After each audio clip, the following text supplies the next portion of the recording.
ہمارا غرض یہ تھا کہ یہ دین کا مسئلہ ہے، مذہب کا مسئلہ ہے، مسجدوں کا مسئلہ ہے اور اس میں کم سے کم سیاست ہونی چاہیے۔ ہمارا غرض یہ تھا جو پی ڈی پی کی طرف سے وقف امینڈمنٹ کو لے کر ہم نے ریزولوشن اٹھایا تھا اور اسٹرانگسٹ ورڈس میں کنڈمنیشن کی تھی۔ ہمیں لگا کہ اس اسمبلی میں 60 مسلمان ایم ایل اے ہیں، وہ اکٹھے اس ریزولوشن کو سپورٹ بھی کریں گے اور وقف امینڈمنٹ بل کو اسٹرانگ کنڈمنیشنز میں ایک ریزولوشن پاس کریں گے۔ بٹ انفارچونیٹلی تواریخ میں پہلی بار ہوا ہے کہ ایک مسلم میجورٹی ریجن اپنی درگاہوں کے لیے، اپنی مسجدوں کے لیے اپنے ہی ایم ایل اے کھڑے نہیں، مسلمانوں کے لیے کھڑے ہوئے۔ ایک مسلم میجورٹی ریجن، مسلم میجورٹی اسمبلی اور جہاں مسلمان چیف منسٹر تھے وہاں ہم بھی اس ایم ایل اے تھے۔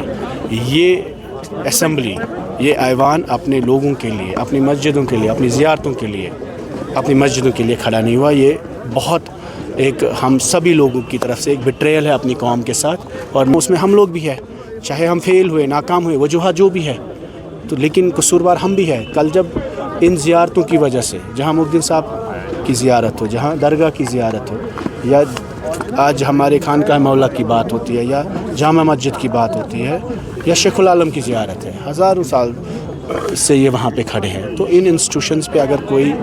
حملہ ہے، دعویٰ ہے، تو ہمیں ایمان سے کام لینا چاہیے، کھڑا ہونا چاہیے تھا اور اپنی بات رکھنی چاہیے تھی۔ ہم کسی دھرم کے خلاف نہیں، مذہب کے خلاف نہیں، ہم کسی اپنے کانسٹیٹیوشن کے خلاف نہیں، ہم انٹرنیشنل نہیں ہیں۔ آئین کے دائرے میں ہمیں بات کرنے کا حق ہے۔ وقف امینڈمنٹ بل غیر آئینی ہے اور اس میں مسلمانوں سے کہیں نہ کہیں یہ خدشہ ہے کہ ہم سے ہماری مسجد زیارتیں چھینی جا رہی ہے۔ اور محبت جی نے کہا کہ ہم نے یونٹی کی بات کی، no two Kashmiris have a reason today to fight, لیکن یونٹی کس لیے ہے؟ قوم کے لیے، 370 کے لیے، اسٹیٹ ہوڈ کے لیے، وقف کے لیے۔ اگر وہ مدعا ہی نہیں ہے، اگر امر سنگھ دلت صاحب رو کے چیف رہے ہیں، کشمیر کو کینلی فالو کرتے ہیں، فاروق صاحب کے دوست ہیں، گھر میں رہتے ہیں، سب سے زیادہ کلوز ہی دوست ہیں، جو ان کے لیے کتاب لکھیں، ہمارے لیے تو نہیں لکھی، تو غرض جو انہوں نے کہا یہ کہیں نہ کہیں اس میں